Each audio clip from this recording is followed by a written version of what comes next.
नमस्कार, स्वागत है आप सभी का। मैं हूं आपके साथ तान्या वर्मा। तो चलिए शुरुआत करते हैं उत्तराखंड के इस खास बुलेटिन की। उत्तराखंड में धामी सरकार को 3 साल 23 मार्च को पूरे होने जा रहे हैं। इन तीनों साल में सीएम धामी ने 3 ऐसे निर्णय लिए हैं जो सरकार के लिए उपलब्धियों भरे हैं और अब उनकी चर्चा हर तरफ होने लगी है। सीएम धामी ने अपने कार्यकाल में भू कानून, राष्ट्रीय खेल और ग्लोबल इन्वेस्टर समिट का आयोजन किया था, जिसकी हर तरफ चर्चा हुई है और सभी इन कानून और कार्यक्रमों को धामी सरकार के सुनहरे इतिहास के रूप में दर्ज किया जाएगा। निश्चित रूप से देखिए, चाहे वो राष्ट्रीय खेलों का आयोजन हो, ग्लोबल इन्वेस्टर मीट हो और या पूरे देश दुनिया के लोग एक अच्छा अनुभव लेकर यहाँ से गए हैं और पूरे देशवासियों ने राज्य के अंदर जो खेलों का आयोजन हुआ है वो अपने आप में मैं कहूँ कि अभूतपूर्व था और उसकी सभी खिलाड़ियों ने प्रशंसा की है। मैं राज्यवासियों को इसके लिए बधाई देता हूँ। उत्तराखंड में चारधाम यात्रा और हेमकुंड साहिब के लिए ऑनलाइन रजिस्ट्रेशन गुरुवार को शुरू हो गई। बद्रीनाथ, केदारनाथ, गंगोत्री और यमुनोत्री के हिमालय मंदिरों और हेमकुंड साहिब के सिख तीर्थ स्थल पर जाने के इच्छुक भक्त अब उत्तराखंड पर्यटन विकास परिषद की website registration and tourist care.uk.government.in पर जाकर पंजीकरण कर सकते हैं। चारधाम यात्रा 30 अप्रैल को उत्तरकाशी जिले में गंगोत्री और यमुनोत्री मंदिरों के कपाट खुलने के साथ शुरू होगी। रुद्रप्रयाग जिले में केदारनाथ 2 मई को भक्तों के लिए खोला जाएगा, जबकि बद्रीनाथ 4 मई और चमोली जिले में हेमकुंड साहिब 25 मई को भक्तों के लिए खोला जाएगा।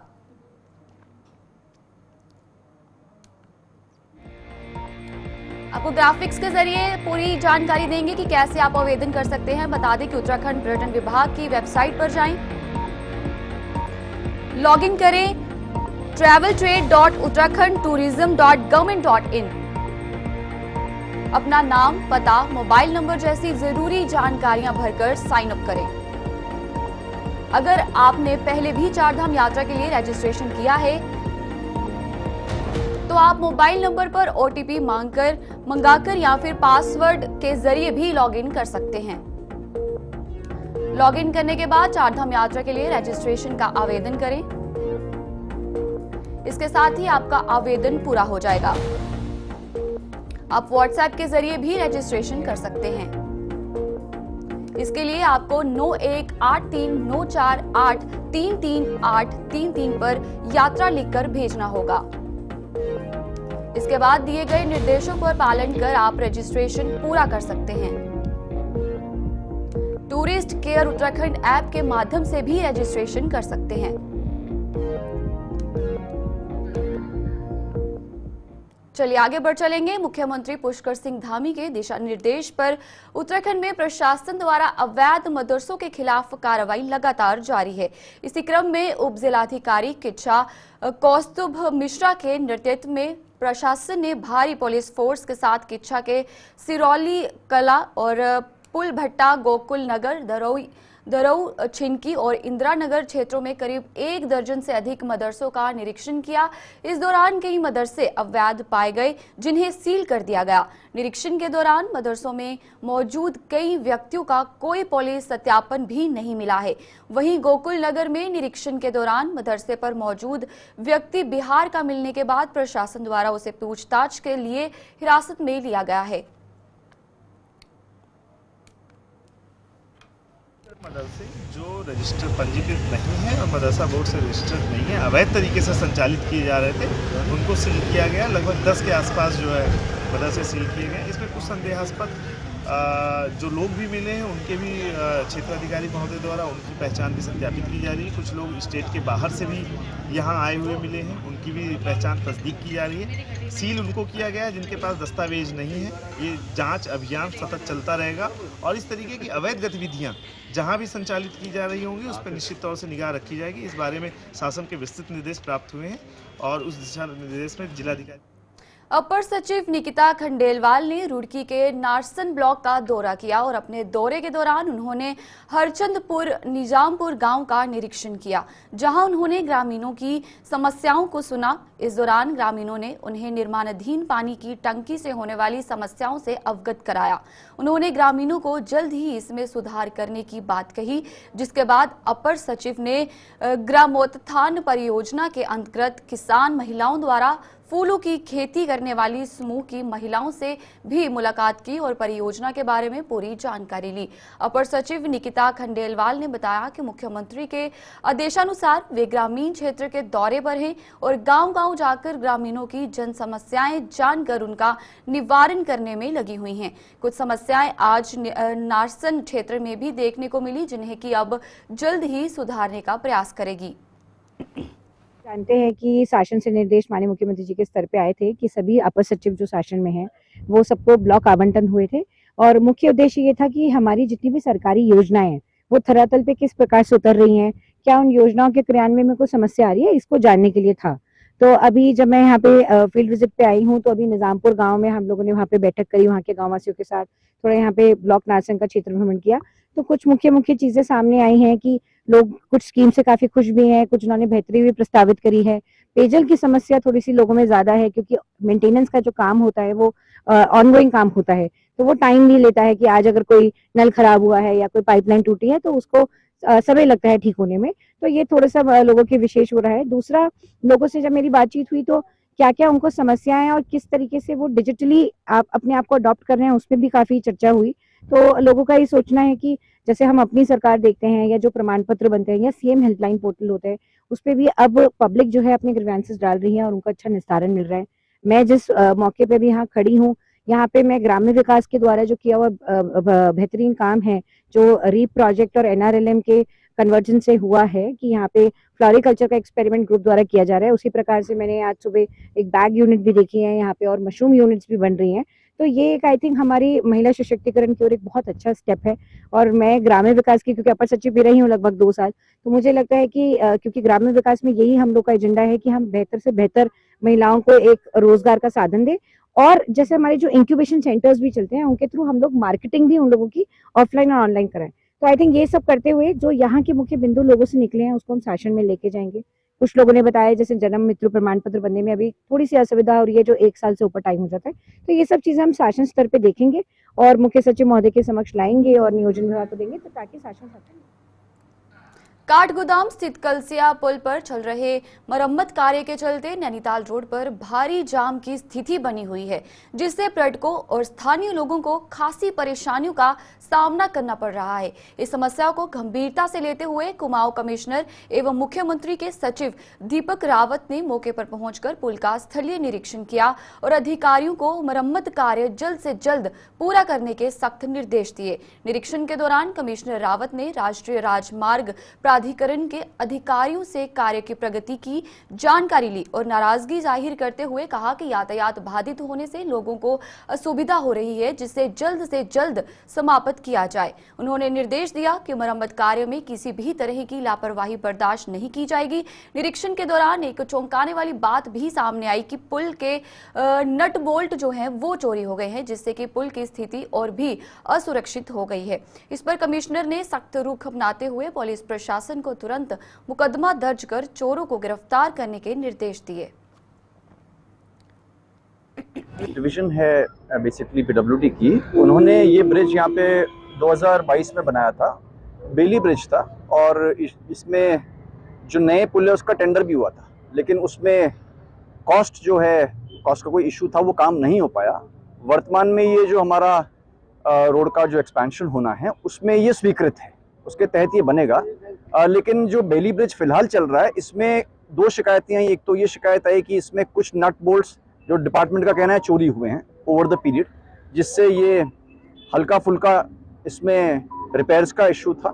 पहली बात तो ये कहा गया है कि ये सबसे पहले मुकदमा दर्ज किया जाए इसमें, और जिन्होंने भी ये काम किया है उनके खिलाफ पुलिस कार्रवाई करेगी।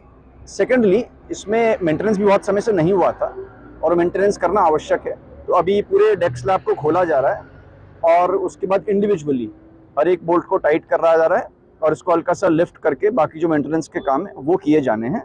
जो अभी आप डिपार्टमेंट का कहना है कि बाई संडे आप लोग इसे खत्म कर देंगे, ये भी डायरेक्शंस दिए गए हैं कि जितना काम रात को हो सकता है एक्स्ट्रा शिफ्ट लगा के रात में भी किया जाए, क्योंकि व्यस्तम रूट है और वीकेंड्स पे तो खैर बहुत ही लोग यहाँ से जाते हैं, उनको परेशानी होती है। तो जल्दी से जल्दी ये समस्या दूर हो, इसके लिए डिपार्टमेंट को इंस्ट्रक्शंस दें। उत्तराखंड में कैबिनेट विस्तार की चर्चाओं के बीच आने वाले 23 मार्च को धामी सरकार के 3 साल भी पूरे हो जाएंगे।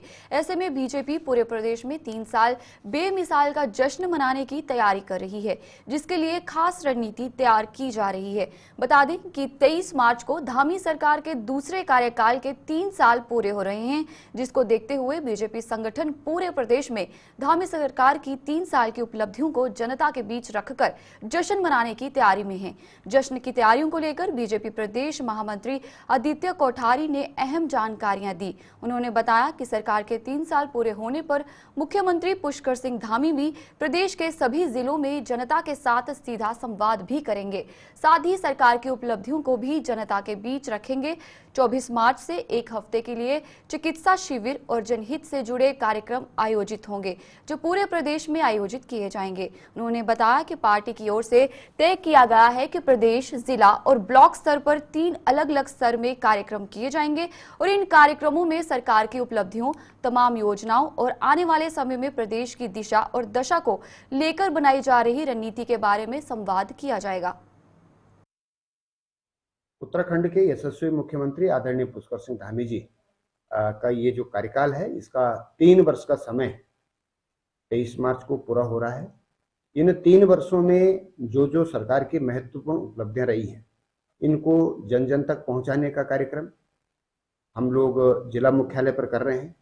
इसके साथ साथ विधानसभा स्तर पर भी कार्यक्रम होगा और विकास खंड मुख्यालय पर भी कार्यक्रम होगा।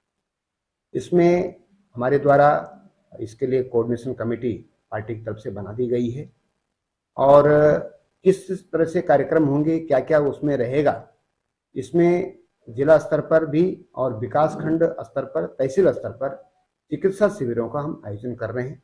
इसके अलावा तहसील दिवस जैसे समस्त अधिकारी वहां पर रहेंगे और उस जनता की समस्याओं का समाधान भी करेंगे। इस प्रकार से कार्यक्रम हमारे 23 तारीख से प्रारंभ होंगे और 30 मार्च तक ये कार्यक्रम चलेंगे।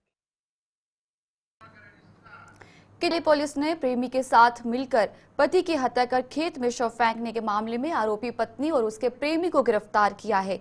एसपी क्राइम निहारिका तोमर ने रुद्रपुर स्थित एसएसपी कार्यालय में इस मामले का खुलासा करते हुए बताया है कि प्रेमी के साथ मिलकर पति की हत्या करने के मामले में आरोपियों को गिरफ्तार किया गया है। उन्होंने बताया कि आरोपी पत्नी पारुल के द्वारा अपने पति हरीश की 15 मार्च को कोतवाली में गुमशुदगी की तहरीर दी गई थी। पुलिस ने मामले की जांच शुरू की। इसी बीच मृतक के भाई शंकर ने अपने भाई की हत्या की रिपोर्ट दर्ज कराई थी, जिसमें पुलिस ने मृतक का शव खेत से बरामद करने के बाद पोस्टमार्टम के लिए रुद्रपुर भेजा। वही मामले की जांच के बाद हत्या का मुकदमा दर्ज कर मृत की पत्नी पारुल और उसके प्रेमी मोहम्मद रईस उर्फ बाबू पुत्र अहमद हुसैन को गिरफ्तार किया गया है। पुलिस ने आरोपियों के कब्जे से मुंह दबाकर हत्या करने के मामले में तकिया और 2 मोबाइल फोन बरामद किए हैं। दोनों आरोपियों को न्यायालय में पेश करने के बाद जेल भेज दिया गया है। देखिए 17 मार्च को हमारे कोतवाली किच्छा में एक तहरीर प्राप्त हुई थी एक महिला द्वारा, इसका नाम पारुल है, कि उनके पति हरीश 15 तारीख रात के 9 बजे से गुमशुदा हैं। इस पर हमारी कोतवाली में गुमशुदगी लिखी गई थी। उसी दिन एक शव बरामद हुआ जिसका पहचान हरीश के रूप में की गई थी, जो उनके घर से 60 या 70 मीटर की दूरी पर एक गेहूं के खेत में थी। 19 तारीख को जब हमारी पंचायतनामा और पोस्टमार्टम की कार्रवाई पूरी हुई तो उसके बाद वादी शंकर द्वारा एक तहरीर दी गई, जिसमें एक नामजद व्यक्ति का नाम दिया गया जिसका नाम मोहम्मद रईस उर्फ बाबू है, जो सिरौली कला कोतवाली किच्छा का ही रहने वाला है। उसमें ये लिखा गया कि उनको शक है कि इस व्यक्ति द्वारा ही उनके भाई हरीश की हत्या की गई है। इस पर हमारी कोतवाली किच्छा में एक मुकदमा पंजीकृत किया गया। जब मुखबिर की सूचना पे जब दबिश दी गई पारुल के घर में जो हरीश की पत्नी है, तो वहां पर मोहम्मद रईस और बाबू भी पाया गया और इनके द्वारा जुर्म इकबाल किया गया कि इन दोनों के द्वारा मिलकर ही एक साजिश के तहत हरीश की हत्या की गई थी। इसमें इनके द्वारा एक तकिए का प्रयोग करके उसका मुंह दबाया गया था, उसे स्मॉदरिंग से मारा गया है। जब पूछताछ की गई तो ये पता चला कि इन दोनों का एक प्रेम प्रसंग था मोहम्मद रईस उर्फ बाबू और पारुल का। और इसके कारण जब हरीश को ये बात पता चली तो इनके झगड़े होते थे और इनमें पारिवारिक मतभेद आ गया था। इसी के चलते दोनों द्वारा, पारुल और बाबू द्वारा एक साजिश रची गई हरीश को रास्ते से हटाने की और उसे जान से मारने की, और इनके द्वारा हत्या कारित की गई। हत्या करने के बाद हरीश के शव को एक गेहूं के खेत में जाकर डाल दिया गया, जो उनके घर से 60 या 70 मीटर दूर है। इसमें हमारे द्वारा टेक्निकल सर्वेलेंस की भी मदद दी गई और उसमें हमारे द्वारा टेक्निकल एविडेंसेस भी कलेक्ट किए गए हैं। दोनों के मोबाइल फोन और कॉल डिटेल से भी साजिश का पर्दाफाश होता है। इसमें हमारे द्वारा माननीय न्यायालय के समक्ष दोनों को पेश करके इनकी रिमांड ली जाएगी। जिस तरह से कि पूरा उसी गांव का रहने वाला है जी, जो मल्ली देवरिया गांव है वहां पर हरीश अपनी पत्नी पारुल के साथ रहता था, और जो मोहम्मद रईस और बाबू है ये सिरौली कला में है। योग गुरु बाबा रामदेव का सनातन प्रेम तो सभी को पता है, लेकिन गुरु बाबा रामदेव का मां गंगा से कितना प्रेम है ये देखने को मिल रहा है कि हर की पौड़ी पर जब योग गुरु केंद्रीय संस्कृत विश्वविद्यालय श्रीनगर के वर्ल्ड रिकॉर्ड कार्यक्रम में शामिल होने के लिए यहां आए। इस दौरान मां गंगा को देखकर उन्हें अपने बचपन के दिन याद आ गए और वे आपको रोक नहीं पाए। और बता दें कि उन्होंने कार्यक्रम के बीच ही मां गंगा में स्नान किया। स्नान ही नहीं बल्कि उन्होंने गंगा की धार को तैरकर भी पार किया और मालवीय द्वीप से गंगा में तैरकर हर की पौड़ी तक पहुंचे, जहां पहुंचकर उन्हें गंगा में फिर स्नान किया। योग गुरु बाबा रामदेव को गंगा में तैरता देख हर की पौड़ी पर पहुंचे सभी श्रद्धालु आश्चर्यचकित हो गए। आज सैकड़ों गुरुकुलों और विश्वविद्यालयों के विद्वान विदुषियां यहाँ 1000 से अधिक संख्या में आए हैं और 3 से लेकर के 30 शास्त्र कंठस्थ करके आज सामूहिक पाठ किया है और सनातन के जो शाश्वत ग्रंथ हैं उनका उद्घोष, उनका शंखनाद यहाँ पर किया है कि हमें सनातन धर्म को युग धर्म के रूप में प्रतिष्ठापित करना है। और सनातन धर्म के ऊपर जो टीका टिप्पणी करके सनातन धर्म को जो बदनाम करते हैं और सनातन धर्म को जो गालियां देने वाले हैं, उनका जब जब आवश्यकता होगी तो मुंह तोड़ जवाब देंगे।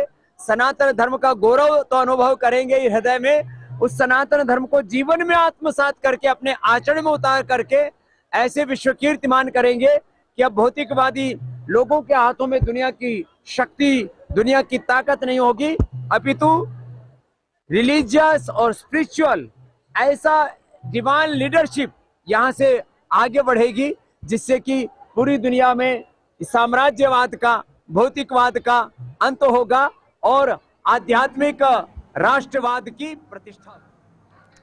हल्द्वानी के वुड पार्क में राज्य आंदोलनकारी हरीश पनेरू ने भीमताल विधानसभा के ग्रामीण क्षेत्र में शराब की 5 नई दुकान खोले जाने का विरोध करते हुए उन्हें वापस लिए जाने की मांग की है। राज्य आंदोलनकारी हरीश पनेरू का कहना है कि भीमताल विधानसभा में स्वास्थ्य व्यवस्था चौपट है, स्कूलों में शिक्षक नहीं है और सरकार मूलभूत व्यवस्थाओं को ठीक करने के बजाय शराब की दुकान खोलना चाह रही है। हरीश पनेरू ने कहा है कि यदि अगले वित्तीय वर्ष यानी कि 1 अप्रैल से नई शराब की दुकानों को खोला गया तो वे ग्रामीणों के साथ उग्र आंदोलन करने को बाध्य होंगे। मार्च का महीना आ रहा है, शराब के ठेके अनगिनत रूप से बढ़ा दिए गए हैं। रोजगार देने की बजाय सरकार जो है नशे की, शराब की भट्टियां बढ़ा रही है। रिमोट एरिया डोली गांव जैसे, अमृतपुर जैसे जो हमारे भीमताल विधानसभा के बहुत पिछड़ा है, रोजगार दे नहीं रही है सरकार और निश्चित रूप से शराब की, नशे की खोरी बढ़ा रही है। तो हमने आज यहाँ से नारा दिया है, अत्तर गांजा छोड़ दो, शराब की बोतल तोड़ दो, शराब नहीं रोजगार दो, नारे के साथ हम हुए हैं। और ये पूरे उत्तराखंड में शराबबंदी होनी चाहिए।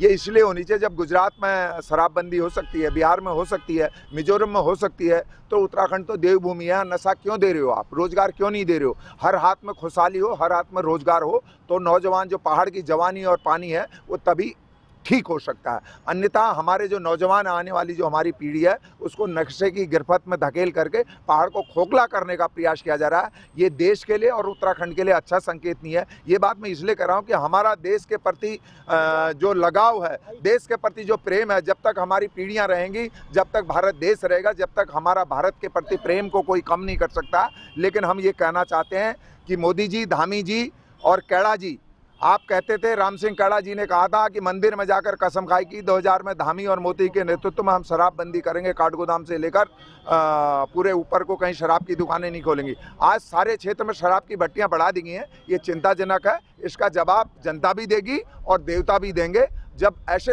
हमारे नौजवानों को आप खोखला करने का काम करोगे।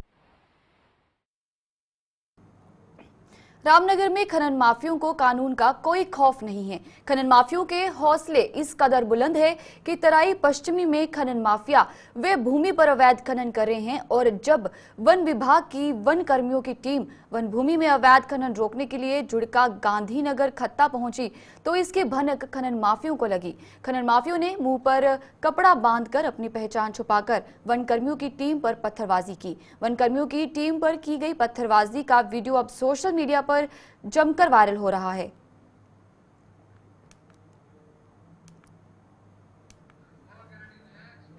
रुड़की पुलिस ने खुद को संत बताने और भगवा चोला धारण करने वाले व्यक्तियों को लाखों रुपए की धोखाधड़ी के आरोप में गिरफ्तार किया है। साथ ही गैंग के 3 अन्य फरार आरोपियों की पुलिस तलाश में जुटी हुई है।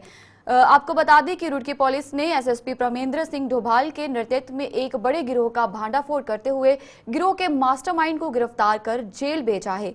बताया गया है कि गिरोह में हरियाणा और हरिद्वार के कई लोग शामिल हैं। जमीन के नाम पर लोगों से ठगी करने वाले गिरोह के मास्टरमाइंड स्वामी दिनेशानंद भारती को गिरफ्तार कर लिया है, जबकि उसके 3 साथी अभी फरार हैं। बताया गया है कि हरियाणा और हरिद्वार के लोगों को सस्ते दामों में जमीन दिलाने और भारी मुनाफे का लालच देकर गिरोह ठगी को अंजाम देता था।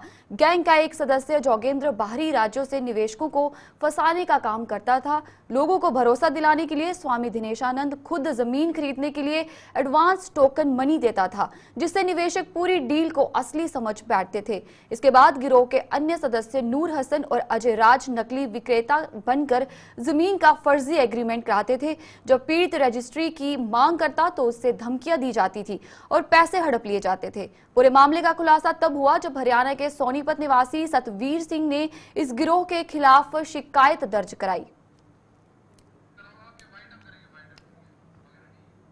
चलिए, उत्तराखंड के इस खास बुलेटिन में फिलहाल इतना ही। मुझे दीजिए इजाजत। नमस्कार।